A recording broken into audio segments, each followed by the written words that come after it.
अच्छा, sorry, good morning. आज मैं आप लोगों को बताऊंगा कि क्या सिलेबस है पीजीटी में, टीजीटी में, नेट में। हाँ, सिलेबस क्या है उसको विस्तृत रूप से बताऊंगा कि उसमें क्या क्या आता है, उस सिलेबस में क्या क्या आ सकता है। और साथ ही साथ दूसरा चीज़ जो बताऊंगा वो ये दिखाऊंगा कि कैसे पेपर अभी तक है, यानी कि पेपर का स्तर क्या है। जैसे टीजीटी का स्तर अलग है, पीजीटी का स्तर अलग है, नेट का स्तर अलग है, तीनों का अलग अलग स्तर है। टीजीटी का स्तर तो बहुत ये कह सकते हैं कि वो सतही थोड़ा से है, और थोड़ा से अंदर जाके पीजीटी का है, और नेट का जो स्तर है वो काफ़ी हाई है, टीजीटी पीजीटी से काफ़ी हाई है। तो वही चीज़ बताया जाएगा आज। तो सबसे पहले जो है मैं आपको जो बताऊंगा वो ये है कि आप जैसे पॉलिटिकल साइंस पढ़े ही हैं, ठीक है, तो इससे आपको ये तो पता है मेरे में क्या क्या आता है। राजनीतिक सिद्धांत आता है, राजनीतिक चिंतन आता है, ठीक है। इसके अलावा आता है कंपैरेटिव पॉलिटिक्स आता है, इसके अलावा इंटरनेशनल रिलेशन आता है, इंडियन कॉन्स्टिट्यूशन आता है, और साथ ही साथ जो है लोक प्रशासन भी इसमें आता है। इतना चीज़ आता है, लेकिन ये सब में नहीं है पूरा बराबर, ठीक है। जैसे टीजीटी में केवल 3 है। राजनीतिक सिद्धांत, अगर मैं देखूं तो राजनीतिक, पहला क्या है, राजनीतिक सिद्धांत। दूसरा क्या है, राजनीतिक चिंतन। और तीसरा क्या है, भारतीय राज व्यवस्था। ये 3 चीज़ तो सब जगह है, टीजीटी में भी है, पीजीटी में है, और तुम्हारा नेट में भी है। 3 चीज़ तो हर जगह है ना, इसमें कोई समस्या नहीं, तीनों चीज़ तो हर जगह है। अब ये तीनों चीज़ में क्या क्या है, जैसे सिद्धांत में क्या क्या है ये भी बता देंगे, चिंतन में क्या है कि ये बता देंगे कौन कौन सा चिंतन पढ़ना है, ठीक है। सब में थोड़ा थोड़ा से अलग अलग भी है। इसके अलावा जो होगा, जो और अतिरिक्त जो सिलेबस है वो है तुम्हारा, जो ये तो टीजीटी का हो ही गया। और इसमें एक चीज़ मैं बता दूं, क्वेश्चन आने में टीजीटी में जैसे ये तीनों चीज़ तो है, तुम लोगों तो भी नहीं पढ़ा, लेकिन इसमें जो क्वेश्चन, टोटल क्वेश्चन वो आते हैं 63 टीजीटी में, है ना। इसमें नागरिक शास्त्र, जिसमें इससे क्वेश्चन आता है लगभग 40 से 45, संविधान से 40 से 45 क्वेश्चन संविधान से रहता है। इसके बाद जो आपका बचता है लगभग 20-25 क्वेश्चन, ये इसमें लगभग चिंतन का लगभग 10 क्वेश्चन के आसपास रहता है, 10 से 12 क्वेश्चन, और इसका भी 10 से 12 क्वेश्चन। ये तो टीजीटी का हुआ। इसका मतलब क्या समझ में आ रहा है? इसका मतलब समझ में आ रहा है कि संविधान जो है सबसे महत्वपूर्ण है इसके लिए, ठीक है। संविधान सबसे ज़्यादा महत्वपूर्ण है, और इसके अलावा हमको ये पढ़ना है। अच्छा, मैं इसको ज़्यादा महत्वपूर्ण इसलिए मानता हूँ क्योंकि संविधान तो आप पढ़ लेंगे तो समझ में आ ही जाएगा, लेकिन किसी भी विषय का जो होता है, मैं पहले भी कहता हूँ, क्लास में भी कहता हूँ, जिसका विषय का जो होता है आधार वो चिंतन होता है। अगर राजनीतिक चिंतन आपको पता है तो सारा विषय आपको पता हो जाएगा कैसे भी कैसे। लेकिन अगर चिंतन नहीं पता है तो आपके लिए समझना, केवल संविधान पढ़ के कि हम संविधान पढ़ लेंगे और जान जाएंगे, तो ऐसे नहीं हो पाता, ठीक है। तो सबसे महत्वपूर्ण ये है। अब अगर बात करें पीजीटी की, तो इसमें जो है आपका अंतर्राष्ट्रीय राजनीति और लोक प्रशासन,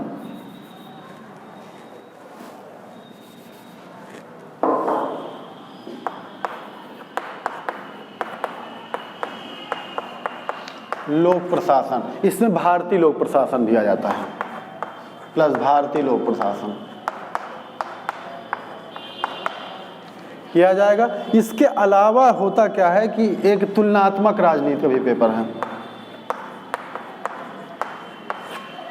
लेकिन इसमें अगर आप पेपर देखेंगे पीजीटी का तो उसमें तुलनात्मक भारतीय संविधान नहीं लिखा है। कहीं पर भी पेपर में तुलनात्मक राजनीति लिखा है, और तुलनात्मक राजनीति ये जैसे विधायिका, कार्यपालिका, न्यायपालिका, अधिकार, ये सब लिखा है। तो उसमें लिखा तुलनात्मक राजनीति है, लेकिन उसमें आता है भारतीय संविधान। फिर क्यों लिखा आता है? क्योंकि उसमें नीचे ये लिखा है भारतीय संविधान और अमेरिकी संविधान, ब्रिटेन संविधान और इसी तरह 1 2 3 संविधान अभी बता देंगे। इस संविधान के परिप्रेक्ष्य में आपको पढ़ना है ना। तो इसमें तुलनात्मक है और बहुत सारे लोग कंफ्यूज हो सकते हैं कि भारतीय राज्य व्यवस्था उसमें है ही नहीं है, तो ऐसा नहीं है, लेकिन क्या है कि उसके साथ दिया गया है, तुलनात्मक राजनीति के साथ दिया गया है ना। तो इसलिए इसमें आप थोड़ा से, ये तो ऊपर चीज़ें हो गई, अब इसमें थोड़ा से लिखिए कि राजनीतिक सिद्धांत में क्या क्या है, ताकि आपका एक एक चीज़ क्लियर हो ना। ये तो पूरा हो गया, ऊपर चीज़ हो गया। राजनीतिक सिद्धांत में क्या क्या है, देखिए एक कहावत है, एक विद्वान ने कहा कि अगर हमको ये कहा जाए कि आपको 5 घंटे में पेड़ काटना है, तो मैं क्या करूँगा कि पहले 4 घंटे तक अपना जो रहेगा आरी उसको जो है ऐसा करूँगा कि वो एकदम पैन हो जाए, तुरंत कट जाए, है ना। तो सिलेबस वही है। सिलेबस अगर आपको रटा होना चाहिए, अगर सिलेबस आपको पता हो गया ना तो आपके आधी तैयारी ऐसे हो गई, नहीं तो इधर उधर भटकना रहता है। सिलेबस पता होना बहुत ज़रूरी है ना। तो सबसे पहले तो आप ऐसा लिखिए जो सिलेबस टीजीटी, पीजीटी और नेट तीनों में है। तो ये तीनों में है, टीजीटी, पीजीटी और नेट तीनों में है राजनीतिक सिद्धांत। और राजनीतिक किसी भी सिद्धांत में 2 चीज़ें होती हैं, सिद्धांत में 2 चीज़ होती हैं, एक संकल्पनाएं और दूसरा विचारधारा। इसको यूजीसी सिलेबस में परंपराएं कहा गया है। 2 चीज होती है, इसको जो है संकल्पनाओं और विचारधारा।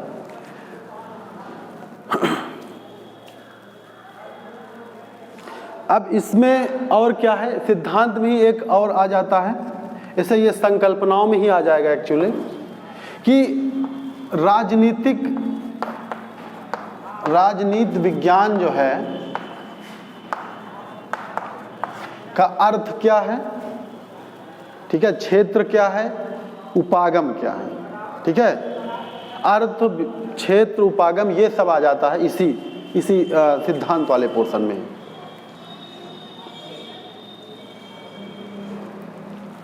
अर्थ, क्षेत्र और उपागम, ये 3 चीज इसमें आ जाएगी। संकल्पनाओं में क्या क्या आएगा, इसमें उपागम में ध्यान रखिए, उपागम में बहुत व्यापक शब्द है, उपागम से यूज कर रहा हूँ। उपागम में पहला आएगा परंपरागत उपागम, जिसमें क्या क्या रहेगा, जैसे दार्शनिक उपागम, ऐतिहासिक उपागम, इसके अलावा तुलनात्मक उपागम, ये सब आ जाएंगे। लेकिन दूसरा सबसे ज़्यादा महत्वपूर्ण है, इससे क्वेश्चन कम आते हैं, क्वेश्चन सबसे ज़्यादा आते हैं कि जो आधुनिक उपागम है। आधुनिक उपागम का क्या कहता है, इसमें लिखना हो लिख सकते हैं उपागम में। हाँ भाई आ जाओ, ढूंढ रहे हो तो कहाँ ढूंढ रहे थे? हाँ तो वेद तो अभी हम लोग वहीं, तब तो पहुँची नहीं तो 9 बजे तुम लोग। चलो ठीक है, बैठो, अभी कुछ हुआ ज़्यादा नहीं है, बैठो। तो उपागम जो है बहुत शब्द व्यापक है, ठीक है। तो उपागम में 2 चीज़ें ध्यान रखें, परंपरागत उपागम और आधुनिक उपागम, ठीक है। तो आधुनिक उपागम में तुम्हारा कई चीज़ें आ जाती हैं उसमें, जैसे कि आधुनिक उपागम सबसे पहले शुरू होता है, वो कहाँ शुरू होता है, कहाँ तो आप लोग बताइए, पीजी की है ना। आधुनिक उपागम कहाँ शुरू होता है, व्यवहारवाद से। तो उसमें आधुनिक उपागम में व्यवहारवाद आ जाएगा, व्यवस्था सिद्धांत आ जाएगा, ठीक है। ये सारा चीज़ें हम लोग पढ़ना है, ठीक है। व्यवस्था सिद्धांत, उदारवाद, और अगर तुलनात्मक राजनीति चले जाएंगे तो जानते क्या पढ़ना पड़ेगा, राजनीतिक संस्कृति, राजनीतिक आधुनिकतावाद, ये सारा चीज़ पढ़ना पड़ेगा। लेकिन यहाँ पर राजनीति विज्ञान में उतना सब नहीं पढ़ना है, लेकिन 2 मुख्य हैं, उदारवाद, व्यवहारवाद, उत्तर व्यवहारवाद, साथ ही साथ व्यवस्था सिद्धांत, ये ज़्यादा महत्वपूर्ण है। अभी बता रहे सिलेबस क्या है, ठीक है, सिलेबस क्या है ये जानना बहुत महत्वपूर्ण है। तो अभी तक हम लोगों ने ये बताया कि इसमें 6 पार्ट होते हैं, आप लोग जान रहे हैं, राजनीतिक सिद्धांत, राजनीतिक चिंतन, लोक प्रशासन। हाँ, तो उसमें राजनीतिक सिद्धांत में क्या क्या होता है आप इसको लिख सकते हैं। राजनीतिक सिद्धांत में 2 चीज़ें हैं, एक संकल्पनाएं, एक विचारधाराएं हैं, ठीक है। तो उस तीसरा जो है राजनीतिक सिद्धांत, राजनीतिक विज्ञान का अर्थ, परिभाषा, ये सब चीज़ें हैं। तो उसी के बारे में बता रहे हैं कि अर्थ, परिभाषा, उपागम, 3 चीज़ पढ़ना क्या, ये पहले जानना जरूरी है ना। पहले क्या पढ़ना ये जान लीजिए ज़्यादा, क्योंकि बाद में पढ़ ही आएगा। अगर ये नहीं पता रहे क्या पढ़ना है तो हम लोग भटकते रहेंगे। और पूरा वो एकदम ऐसा मैं नहीं पढ़ाऊंगा कि कुछ भी पढ़ाना शुरू कर दूं, मतलब जो एग्जैक्ट है सिलेबस मैं उसी पढ़ाऊंगा, और दूसरा कैसे क्वेश्चन आते हैं उसी अकॉर्डिंग पढ़ाऊंगा, ऐसे इधर उधर नहीं पढ़ाऊंगा कुछ। तो राजनीति विज्ञान का हो गया, अर्थ और क्षेत्र और उपागम हो गया। उपागम में सबसे ज़्यादा क्वेश्चन आते हैं, अर्थ क्षेत्र में क्वेश्चन नहीं आएंगे। अर्थ क्षेत्र में क्वेश्चन आएंगे तो आएंगे कि ये परिभाषा किसने दी, जैसे राज्य की शुरुआत और अंत जो है, राजनीति विज्ञान शुरुआत और अंत राज्य से होता है, इसे किसने दिया, इस टाइप क्वेश्चन आ जाएगा तो आ जाएगा, अन्यथा इससे नहीं। उपागम से क्वेश्चन हर साल रहते हैं, एक नहीं दो क्वेश्चन, एक या दो क्वेश्चन हर साल रहते हैं। संकल्पनाओं में क्या क्या आएगा, राज्य, राज्य सबसे बहुत महत्वपूर्ण है। राज्य की उत्पत्ति, ठीक है, इसको लिख लीजिए, डिस्क्रिप्टिव सिलेबस है ना, इसको लिखते रहिए आप लोग। सिलेबस है, क्या सिलेबस में आएगा वो बता रहे ना, ये सिलेबस लाई हो उससे बात नहीं है, वो सिलेबस में ये चीज़ नहीं लिखा है ना। हमें तो पता है सिलेबस सबके पास है, नेट में है, हम उसके अंदर क्या क्या बता रहे हैं ना, आप उसको नहीं, आप अंदर क्या क्या एग्जैक्टली वो बताइए ना, क्या क्या पढ़ना है। अब आपको तो ऊपर लिख दिया गया, इससे आपके पास ये सिलेबस है। अब आपका सबसे पहले क्या लिख गया, राजनीतिक शास्त्र, परिभाषा, विषय क्षेत्र और अध्ययन पद्धतियाँ। अब अध्ययन पद्धतियाँ जो हैं, है ना, उसमें क्या क्या है वो मैं बता रहा हूँ ना आपको। पहले तो आपको लिख दिया, मैं तो जा ही रहा हूँ कि इसमें लिखा है, नहीं तो मैं क्यों बताता। तो इसमें जो लिखा है विषय क्षेत्र, परिभाषा, अध्ययन पद्धतियाँ, उसमें मैं बता रहा हूँ। अध्ययन पद्धतियाँ कहो चाहे उपागम कहो, दोनों बात एक ही है यहाँ पर, है ना। खैर पद्धति अलग चीज़ होती है, लेकिन यहाँ पर जो उपागम ही मुख्य है, क्योंकि ये क्या होता है, देखो पद्धति जैसे होता क्या है कि अगर साइंस आप पढ़ रहे हैं तो उसमें विज्ञान ये सब पद्धति, इसमें क्या उपागम महत्व। उपागम का मतलब आपको मैं बताया हूँ, दो चीज़ों से होता है उपागम। उपागम क्या होता है, दो चीज़ होती है, जैसे एक तो होता है तरीका पद्धति, और दूसरा क्या होता है विषय क्षेत्र। विषय क्षेत्र ये दोनों मिला क्या कहा जाता है, उपागम। जैसे फॉर एग्जाम्पल व्यवहारवाद क्या है, एक उपागम है। उसमें क्या है, व्यवहारवाद में एक पद्धति है, क्या पद्धति है कि क्या है कि हम मूल्य को ध्यान नहीं देंगे, तार्किकता की बात करेंगे, तथ्यों की बात करेंगे, ये क्या है, इस सांख्यिकी के भी प्रयोग करेंगे, ये क्या है, पद्धति है। लेकिन हम क्या करेंगे कि हम संस्थाओं की बजाय व्यक्ति को ध्यान देंगे अध्ययन क्षेत्र में, हम राजनीतिक व्यवस्थाओं के बजाय राजनीतिक प्रक्रियाओं को ध्यान देंगे, ये क्या है, ये विषय क्षेत्र है। और दोनों मिला क्या होता है, उपागम। इसलिए मैं उपागम शब्द का प्रयोग कर, इसमें अध्ययन पद्धतियाँ लिखा गया है, लेकिन मैं उपागम शब्द का प्रयोग इसलिए कर रहा हूँ क्योंकि सामाजिक विज्ञान में उपागम का ही प्रयोग किया जाता है, अध्ययन पद्धतियों का मतलब नहीं होता। उपागम दोनों साथ जब होती हैं तब होता है। अध्ययन पद्धति दो ही प्रकार की होती है मुख्य रूप से, एक संकल्पना होता है चिंतन मूलक, जैसे आप चिंतन कर रहे हैं कि हाँ, और दूसरा होता है कि जो प्रत्यक्ष मूलक जो दिखाई दे, ये तो दो ही प्रकार के वैज्ञानिक जिसे कहा जाता है। तो उसको नहीं, हम लोग ज़्यादा व्यापक स्तर पर इसको पढ़ेंगे कि इसमें सबसे पहले तो हम ये इसमें नहीं शुरू करेंगे, नहीं चिंतन शुरू करेंगे, लेकिन जब इसमें आएंगे तो हम बताएंगे कि पद्धतियाँ क्या हैं, आधुनिक पद्धतियाँ क्या हैं, यानी आधुनिक उपागम क्या है, परंपरागत उपागम क्या है, उसमें अंतर क्या है, ठीक है, और उसमें जो है उसमें कैसे क्वेश्चन आते हैं। सबसे ज़्यादा क्वेश्चन इसमें व्यवहारवाद से आते हैं, व्यवहारवाद, व्यवस्था सिद्धांत। तो ये हो गया, समझ में आ गया इसमें। तो आप इस सिलेबस तो है ही आपका, इसके अतिरिक्त भी लिखना है। दूसरा संकल्पना क्या, राज्य। राज्य जिसमें इसमें लिखा भी है, राज्य, परिभाषा, राज्य तत्व की उत्पत्ति के विभिन्न सिद्धांत, ये दो शब्द लिखा गया है राज्य के बारे में। परिभाषा क्या है, उत्पत्ति के सिद्धांत, ठीक है। तो उत्पत्ति परिभाषा है, ये तो पढ़ाई जाएगा, परिभाषा क्या होती है राज्य। इसके बाद राज्य के तत्व क्या होते हैं, ये भी पढ़ा जाएगा, राज्य के तत्व क्वेश्चन आते हैं, परिभाषा, राज्य के तत्व। इसके अलावा राज्य की कार्यक्षेत्र से भी क्वेश्चन आता है। कार्यक्षेत्र का मतलब यह है कि कार्यक्षेत्र क्या है, एब्सोल्यूट टर्म में नहीं, उदारवाद के अनुसार राज्य क्या करता है, हाँ, समुदायवाद के अनुसार राज्य क्या करता है ना, इसके अलावा फांसीवाद के अनुसार राज्य क्या करेगा, ये क्वेश्चन आता है। नेट टीजीटी पीटी में नहीं हो सकता है, थोड़ा सा कम है, लेकिन नेट में क्वेश्चन ये आता है कि उदारवाद के अनुसार राज्य का क्या है, क्या क्षेत्र है। उदारवाद में भी एक क्या आता है, कल्याणकारी राज्य, ये सकारात्मक उदारवाद, एक होता है नकारात्मक उदारवाद, यानी कि जैसे लास्की हैं सकारात्मक उदारवादी हैं, और आपका जो नॉजिक है ये सब क्या है, नकारात्मक उदारवादी, या फिर लॉक पहले का। तो इनमें क्या अंतर है राज्य के विषय इसके क्षेत्र को लेकर। तो मैं केवल राज्य नहीं पढ़ाऊंगा, वो तो पढ़ना है राज्य अर्थ, इसके बाद तत्व, इसके अतिरिक्त क्या पढ़ना है, अभी इसको थोड़ा हटा देते हैं। इसके बाद अतिरिक्त कार्य क्षेत्र, इसको लिख लीजिए, कार्य क्षेत्र पढ़ना है। फिर उसके अलावा क्या पढ़ना है, उत्पत्ति के सिद्धांत, उत्पत्ति के सिद्धांत, ये बहुत महत्वपूर्ण। उत्पत्ति सिद्धांत में क्या क्या पढ़ना है, उत्पत्ति सिद्धांत सब कई सिद्धांत है। दैवीय उत्पत्ति के सिद्धांत,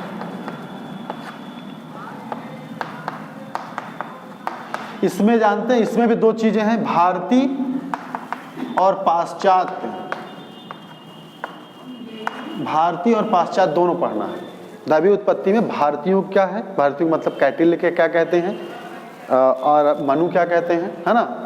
इसके अलावा पाश्चात्य में कौन, उत्पत्ति में, पाश्चात्य में जो आप इसके पहले जो लॉक के पहले जो हॉब्स के पहले क्या माना जाता था कि वो दैवीय उत्पत्ति पाश्चात्य में भी माना जाता था। तो उसमें कौन कौन मान रहा है दैवीय उत्पत्ति, तो दैवीय उत्पत्ति का सिद्धांत हो गया। दूसरा क्या हो गया, सबसे महत्वपूर्ण है सामाजिक समझौता,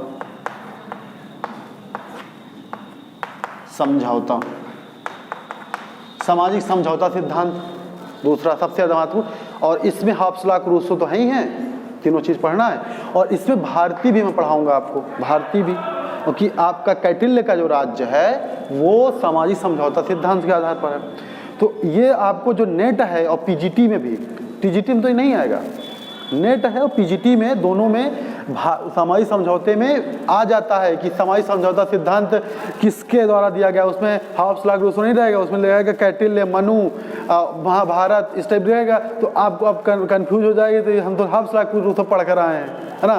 तो यहाँ पर हम लोग पढ़ाएंगे कि भारतीय में क्या कहाँ पर है सामाजिक समझौता सिद्धांत और पश्चिम में कहाँ पर है ना।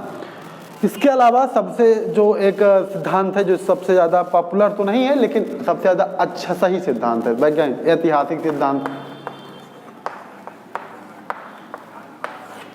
ये तीन महत्वपूर्ण सिद्धांत हैं ऐतिहासिक उत्पत्ति के सिद्धांत।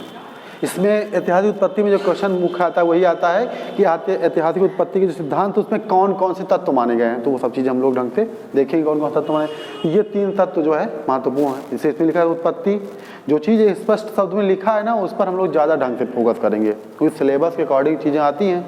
तो इसलिए जो है ये तीन सिद्धांत हम लोग ज़्यादा फोकस करेंगे। और जैसे कार्यक्षेत्र है, कार्यक्षेत्र उदारवाद के अनुसार, अब तो नारीवाद भी अपना कार्यक्षेत्र बताते हैं, उदारवाद के अनुसार, समाजवाद के अनुसार, मार्क्सवाद के अनुसार, नारीवाद के अनुसार, इस सब के अनुसार कार्यक्षेत्र बताया जाएगा। एब्सोल्यूट कार्यक्षेत्र नहीं होता राज्य का, कोई कहते नहीं राज्य का यही कार्यक्षेत्र, ऐसा नहीं होता है। विभिन्न परंपराओं में क्या कार्यक्षेत्र माना गया है या यूजीसी भाषा में कहा जाए तो, या मैं कहूँ तो विभिन्न विचारधाराओं में क्या क्या राज्य कार्यक्षेत्र माना गया, ये महत्वपूर्ण है। ठीक है, तो ये हो गया। अगला संकल्पना क्या है, संकल्पनाओं में अगली क्या है, इसके बाद फिर लगातार आता है स्वतंत्रता, समानता, न्याय, कानून, ठीक है, दंड, ये सब संकल्पनाएं हैं। ठीक है, इसमें क्या क्या है आपका, अगर सिलेबस देखें तो इसमें पीएचडी सिलेबस में क्या है, संप्रभुता भी है, ठीक है, कानून है, स्वतंत्रता है, समानता, अधिकार है, न्याय है। ठीक है, अब इसमें अधिकार भी, अधिकार हो गया, ये भी बताते हैं इसमें क्या क्या पढ़ना है। कानून और नैतिकता जो लिखा है वो कानून में आ जाता है, कानून में आ जाता है। लोकतंत्र अभी संकल्पना में वो ब्रॉडर संकल्पना है, लोकतंत्र जो है वो ब्रॉडर संकल्पना है, संकल्पना यही है। अब जैसे स्वतंत्रता मैं पढ़ाऊंगा या सिलेबस में जो आता है स्वतंत्रता लिखा है, इसका मतलब ये थोड़ी ना स्वतंत्रता क्या अर्थ होता है ये जान के तो हो जाएगा सिलेबस, ऐसा नहीं होता है। स्वतंत्रता का मतलब कि विभिन्न विचारकों ने स्वतंत्रता के बारे में क्या कहा, मिल ने क्या कहा, लॉक ने क्या कहा, ठीक है, उसके अलावा लॉस्की ने क्या कहा, फिर इसके अलावा ये तो विचारक हो गए। दूसरा मैं बताऊंगा कि विभिन्न परंपराओं में एक चीज जान लीजिए, सिद्धांत पढ़ते समय हमेशा जो विचारधारा है उसी के अकॉर्डिंग ही पढ़ना चाहिए, क्योंकि एब्सोल्यूट टर्म में कुछ नहीं होता है। ये संकल्पना जितनी है ना, हम लोग ऐसे नहीं पढ़ेंगे न्याय पढ़ लिए ऐसे, हम लोग पढ़ेंगे न्याय कि उदारवाद के अनुसार न्याय क्या है, मार्क्सवाद के अनुसार न्याय क्या है, समाजवाद के अनुसार न्याय क्या है। क्वेश्चन वहीं से बनते हैं। क्वेश्चन ये नहीं बनेगा कि न्याय क्या बता दो, ऐसा आएगा क्या क्वेश्चन? कभी नहीं आएगा। न्याय में सबसे ज़्यादा महत्वपूर्ण तो अभी न्याय में तो राल्स का न्याय सबसे ज़्यादा महत्वपूर्ण है, तो राल्स का न्याय हम लोग पढ़ेंगे। स्पष्ट शब्दों में नहीं लिखा है न्याय में राल्स का न्याय, लेकिन राल्स का न्याय हम लोग पढ़ेंगे। और नेट में तो फ्रिक्वेंटली क्वेश्चन आते हैं, हर साल एक क्वेश्चन तो राल्स से रहता ही रहता है। पीजीटी में भी क्वेश्चन आएगा, टीजीटी में तो नहीं आएगा, पीजीटी में भी क्वेश्चन आएगा, क्योंकि पीजीटी का भी स्तर काफ़ी अच्छा, टीजीटी स्तर बहुत लोअर होता है। मैं तो आपको बता दी, इसके पहले आप नहीं आए थे, बताया था टीजीटी में तो कुछ ज़्यादा नहीं होता है। संविधान पढ़ लीजिए और थोड़ा सा जान लीजिए संकल्पना तो हो जाता है, लेकिन पीजीटी के लिए आपको पढ़ना पड़ेगा। तो न्याय में जैसे राल्स का न्याय है, प्लेटो का न्याय है, अरस्तु का न्याय है, और इसके अलावा मार्क्सवाद के अनुसार न्याय क्या है, उदारवाद के अनुसार न्याय क्या है, तो ये सारी चीज़ें पढ़ा जाएगा। स्वतंत्रता में यही नकारात्मक स्वतंत्रता क्या है, सकारात्मक स्वतंत्रता क्या है ना, ये सिलेबस है। आप इसको ध्यान रखिए कि केवल आपको स्वतंत्रता का मतलब ये नहीं कि पढ़ लेना क्या होता है। कई श्लोक करते क्या है, स्वतंत्रता का अर्थ स्वतंत्र। अब और इससे आगे बढ़े तो क्या कर लेते हैं, कानूनी स्वतंत्रता, सामाजिक स्वतंत्रता, हाँ आर्थिक स्वतंत्रता लिख लेते हैं। इसका कोई मतलब नहीं होता है। हमको ये मत पता होना चाहिए कि स्वतंत्रता का कौन विचारक सही था, सबसे ज़्यादा अच्छा किसने दिया। जैसे मिल की स्वतंत्रता फेमस है, तो मिल की स्वतंत्रता के बारे में क्लियर होना चाहिए कि हमें मिल की स्वतंत्रता है, उसमें क्या क्या दिया गया। इसके अलावा स्वतंत्रता पर सबसे ज़्यादा फोकस कौन कर रहा है, उदारवादी कर रहे हैं, है ना। तो उदारवादी में सबसे ज़्यादा कौन, उदारवाद में भी नकारात्मक उदारवादी कर रहे हैं, लॉक कर रहे हैं, ठीक है। तो लॉक का क्या है, स्वतंत्रता विचार। इसके अलावा जो स्वेच्छातंत्रवादी, मैं आपको बता दूंगा स्वेच्छातंत्रवादी क्या है। स्वेच्छातंत्रवादी कर रहे हैं, तो उसमें क्या क्या है, ठीक है। तो वो जो है स्वेच्छातंत्रवादी में जो है, जैसे आपका हेयक हो गया, नोजिक हो गया, बर्लिन हो गया, हाँ। तो बर्लिन ने क्या कहा स्वतंत्रता के बारे में, हाँ नकारात्मक और सकारात्मक स्वतंत्रता जो सुनते हैं आप नाम, इसका मुख्य विचारक कौन है, बर्लिन है। तो बर्लिन ने क्या कहा स्वतंत्रता के बारे में, वो बता देंगे आपको, है ना। तो स्वतंत्रता के बारे में ये सब चीज़ें बताएंगे, तो इससे क्या यहाँ से क्वेश्चन आते हैं। क्वेश्चन ये थोड़ी ना आए कि समाज स्वतंत्रता का अर्थ बता दीजिए आप, ऐसा नहीं आएगा क्वेश्चन। क्वेश्चन यही आएगा कि बर्लिन के क्या विचार हैं, है ना, बर्लिन के क्या विचार है, या फिर नकारात्मक स्वतंत्रता क्या अर्थ है ना, ये क्वेश्चन आएगा। तो ये समानता में भी, समानता मुख्य विषय किसका है, समाजवाद का है, मार्क्सवाद का है, ठीक है, या फिर कल्याणकारी उदारवाद का है। तो उसमें मार्क्सवाद के अनुसार क्या समानता की बात करते हैं, समाजवाद किस समानता की बात करता है, ठीक है। या इसके पहले जो और विचारक समानता की बात, जैसे सबसे पहले शुरू किया रूसो ने समानता का विचार कहा है ना, तो रूसो ने क्या कहा इसके बारे में, तो समानता के ये विभिन्न विचारक, यानी मेरा फोकस ये रहेगा जो विभिन्न विचारक ने क्या कहा बता दिया जाए। इसके साथ ही साथ विभिन्न परंपराओं में क्या कहा गया, क्योंकि क्वेश्चन वही कहा जाता है। न्याय में बता ही दिया, राल्स का न्याय मुख्य रूप होता है। कानून में इसमें बहुत ज़्यादा विचारक नहीं जानना है। कानून में क्या करना है, मुख्य चीज इसमें ये जानना है कि कानून का मतलब क्या है इसमें, और नैतिकता और कानून में क्या अंतर है ना, क्योंकि इसमें आपका नैतिकता भी लिखा है। तो नैतिकता नहीं पढ़ना है आपको कि नैतिकता आप पढ़ना शुरू कर दीजिए, नैतिकता पढ़ना ही नहीं है आपको, नैतिकता कोई क्वेश्चन ही नहीं आएगा, कानून से आएगा। और कानून में ही नैतिकता, और नैतिकता और कानून के साथ दंड भी रहता है। तो कानून दंड का संकल्पना का अर्थ मतलब क्या है, और इसमें जैसे आदर्शवादी जो कानून और दंड है, दंड में आदर्शवादी विचार, जैसे कांट आप सुनते होंगे नाम, कांट और हीगल, तो उनका विचार मुख्य है, तो उनको थोड़ा बता दिया जाएगा।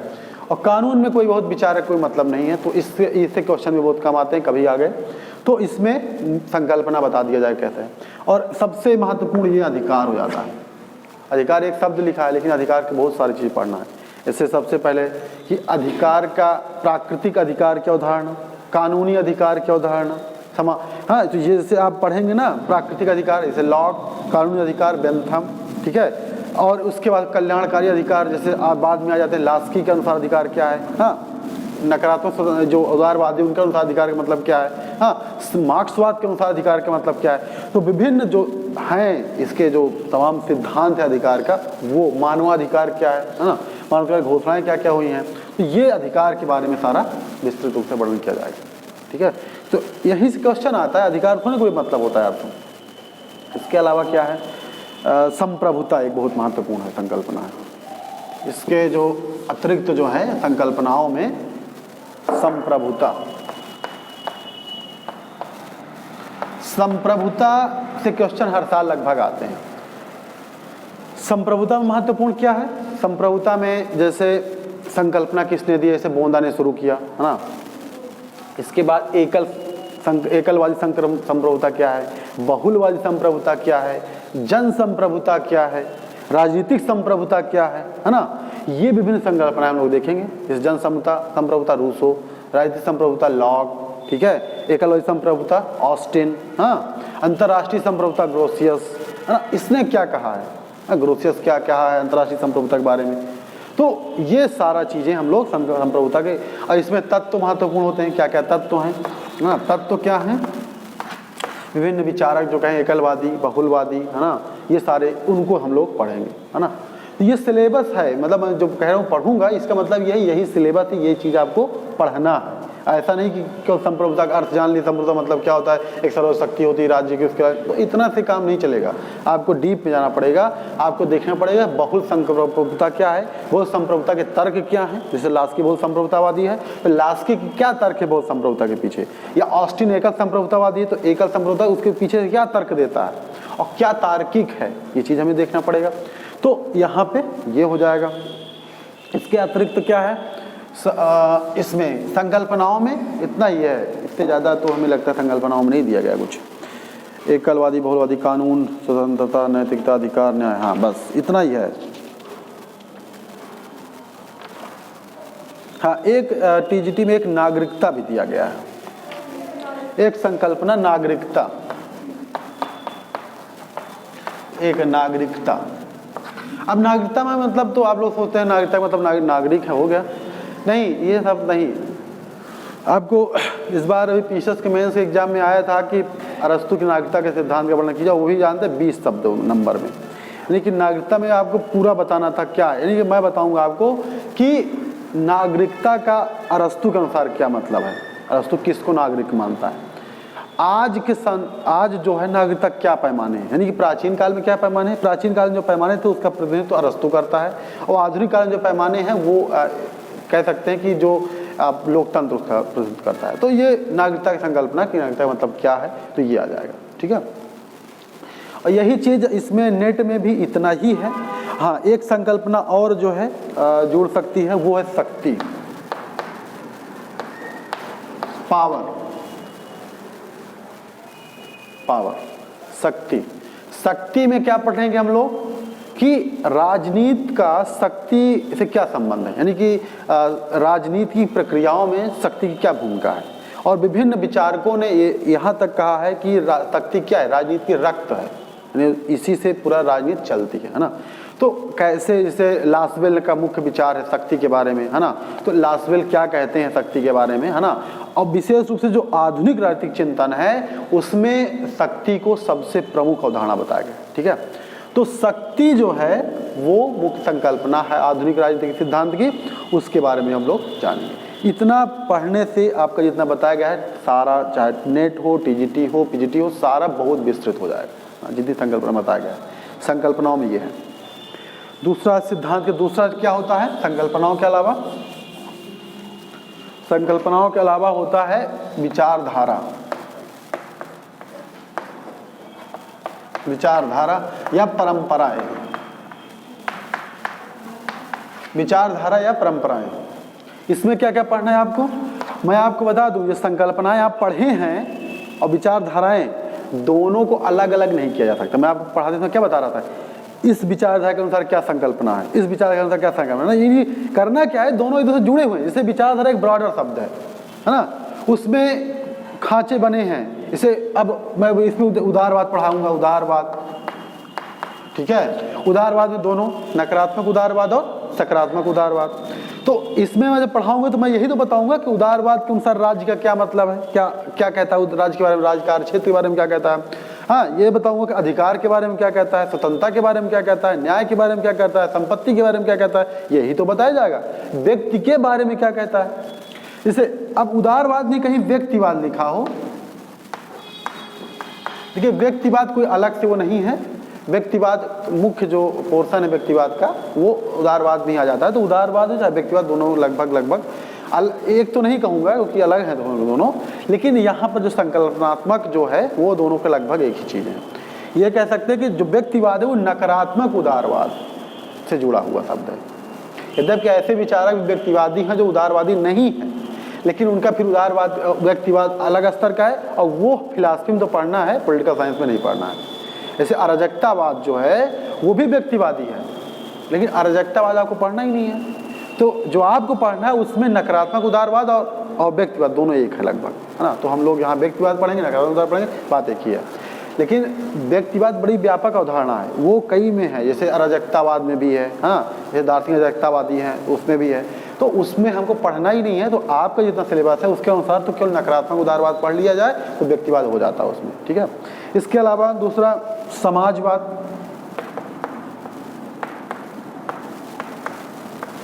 समाजवाद, अब समाजवाद बहुत व्यापक है। समाजवाद बहुत व्यापक मतलब क्या है? इसमें लोकतांत्रिक समाजवाद भी आ जाएगा, आदर्शवादी समाजवादी भी आ जाएगा, ठीक है। लोकतांत्रिक समाजवादी, आदर्श समाजवादी और वैज्ञानिक समाजवादी, जिसे मार्क्सवाद भी कहा जाता है, मार्क्सवाद भी इसमें आ जाएगा, ठीक है। तो मार्क्सवाद या इसे साम्यवाद, वही सब मैं संकल्पना थोड़ा जो अंतर है मैं बता दूंगा बाद में, अभी इतना लिख लीजिए कि इसी में सब आ जाएगा, मार्क्सवाद, साम्यवाद, है ना, लोकतांत्रिक समाजवाद, हाँ, और इसके बाद जो है जो आपका आदर्शवादी समाजवाद जो सबसे पहले था, सारी संकल्पना इस समाजवाद में आ जाएंगी, ठीक है। तो मुख्य चीज जो है, और यही दो विचारधारा, ये दो विचारधारा पूरा राजनीति का ये कह सकते हैं बेस है। उदारवाद और समाजवाद आज की जो राजनीति है, पहले की नहीं बात बता रहा हूँ, आज की जो राजनीति है उसका बेस क्या है? ये दो विचारधाराएं। हर चीज में आप यही दो देखेंगे, इसे बाइनरी बन गया है, उदारवाद समाजवाद, उदारवाद समाजवाद। इधर अब थोड़ा सा टूट रहा है, क्योंकि अब नई विचारधाराएं आ रही हैं। नई विचारधाराएं जैसे आपका यूजी सिलेबस में है, उत्तर आधुनिकतावाद आ गया, है ना, पर्यावरणवाद आ गया, नारीवाद आ गया, है ना। ये थोड़ा से आगे की अवधारणाएं हैं। तीसरा क्या है? जैसे समाजवाद, मार्क्सवाद अलग अलग लिखा रहता है, लेकिन मैं आपको एक वो व्यापक समाजवाद ही है, मार्क्सवाद समाजवाद के अंतर्गत आता है। ये समाजवाद जिसे कह सकते हैं समाजवाद ये है, तो मार्क्सवाद ये है उसके अंदर, ठीक है। समाजवाद जिसे बड़ा चीज है, मार्क्सवाद उसके बीच का है, थोड़ा सा गोला है ना। तो इसमें समाजवाद हो गया। फिर उसके बाद जैसे इसमें यूजीसी के सिलेबस में जो है, इसे तो नई संकल्पना है, लेकिन इसमें नहीं है। व्यक्तिवाद है, उदारवाद है, प्रत्ययवाद है। देखिए ये पीजीटी सिलेबस है, इसे प्रत्ययवाद लिखा है, प्रत्ययवाद। देखिए अब इसमें अब लड़के कंफ्यूज रहेंगे, प्रत्ययवाद क्या है? ये प्रत्ययवाद कुछ नहीं, ये आदर्शवाद की बात कर रहे हैं, ठीक है, आदर्शवाद। और दरअसल ये सिलेबस जो है वो पुराना है, पुराना का मतलब बहुत पुराना नहीं, अभी तो हो सकता है 4-10 साल पहले से पुराना हो। प्रत्ययवाद पहले ज़्यादा महत्वपूर्ण था, पढ़ाया जाता था। जैसे अब हम लोग कॉलेज में जो पूर्वांचल यूनिवर्सिटी में ही अब पढ़ाया जाता है कि प्रत्ययवाद के 4 विचारक पढ़ाए जाते हैं, हीगल, कांट, बोसांके और ग्रीन, है ना। लेकिन आज का संदर्भ देखा जाए तो आदर्शवादी उदारवादी में ख़त्म हो गए हैं, मतलब उसी में मिल गए हैं लगभग।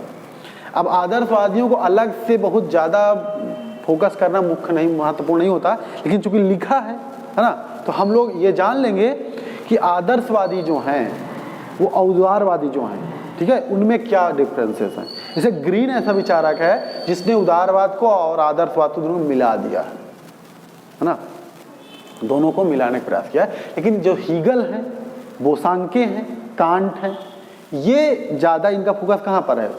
आदर्शवाद पर है, ये इसमें के अनुसार कहे तो प्रत्ययवाद पर है।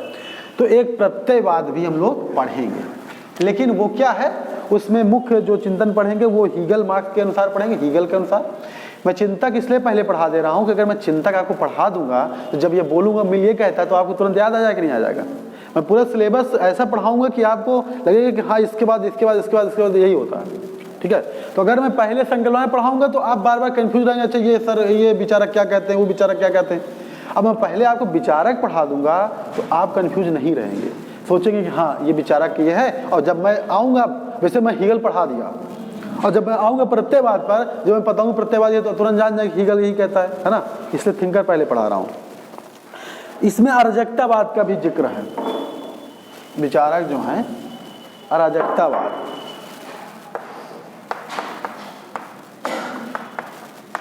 अराजकतावाद का भी जिक्र है सिलेबस में लेकिन जैसे ये सिलेबस बनाए होंगे, लेकिन इसमें अराजकतावाद जो आता है उसमें मुख्य जो है पॉलिटिकल साइंस का ना होकर बल्कि किसका है, वो दर्शन शास्त्र में मुख्य होता है ना।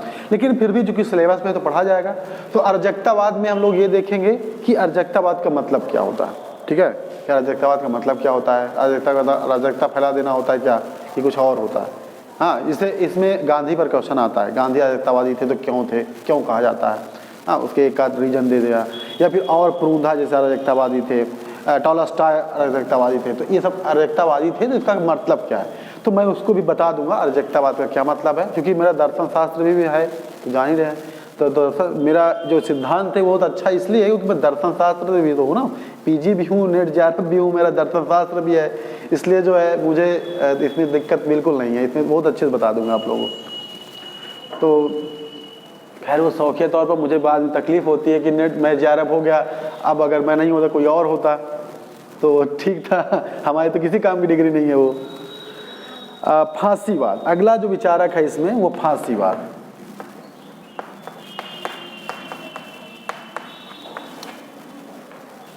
फांसीवाद, नाजीवाद, देखिए फांसीवाद जहां पर आए, फांसीवाद नाजीवाद दोनों आ जाता है ना। तो फांसीवाद क्या है, नाजीवाद क्या है, और फांसीवाद नाजीवाद जो एक आध जो डिफरेंसेस हो सकता है कभी पूछ ले तो उसको भी मैं बता दूंगा।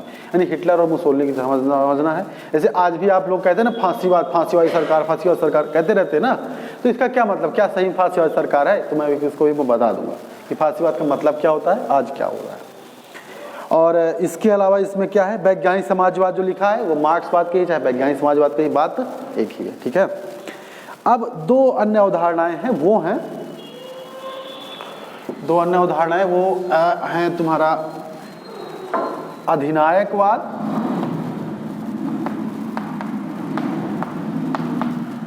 और लोकतंत्र। मैं आपको बताऊंगा अधिनायकवाद क्या है, अधिनायकवाद के विभिन्न रूप क्या है, विभिन्न रूप क्या है। जैसे फांसीवाद नाजीवाद तो एक रूप है ना, जैसे स्टालिनवाद दूसरा रूप है, मार्क्सवाद भी एक रूप है। आज जैसे आप देखेंगे कि आज भी सारे देश लोकतंत्र नहीं है, जैसे चाइना में भी अधिनायकवाद है, उसका क्या रूप है, पाकिस्तान में भी अधिनायकवाद भी है, उसका क्या रूप है। ठीक है, सऊदिया में भी, सऊदी अरब में भी अधिनायकवाद जैसी स्थिति राजतंत्र है, वो अधिनायकवाद के ही एक रूप है।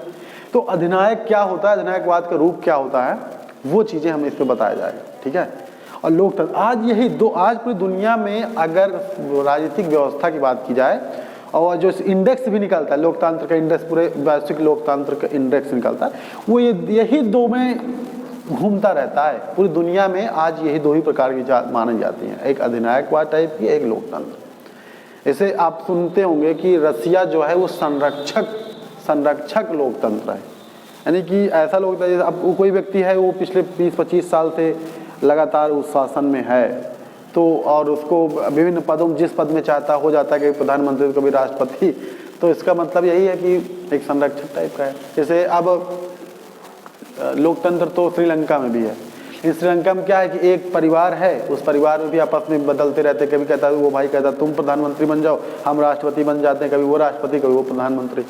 तो ये इसका मतलब क्या है, क्या ये भी लोकतंत्र, ये भी क्या अधिनायकवाद है, या कभी कभी नरेंद्र मोदी के बारे में कहते हैं वो जबरदस्ती की बात करते हैं, तो क्या ये अधिनायकवाद है, मैं सारा चीज़ बताऊंगा इसको। ये व्यवहारिक चीज़ें हैं, लेकिन जो सैद्धांतिक चीज़ें हैं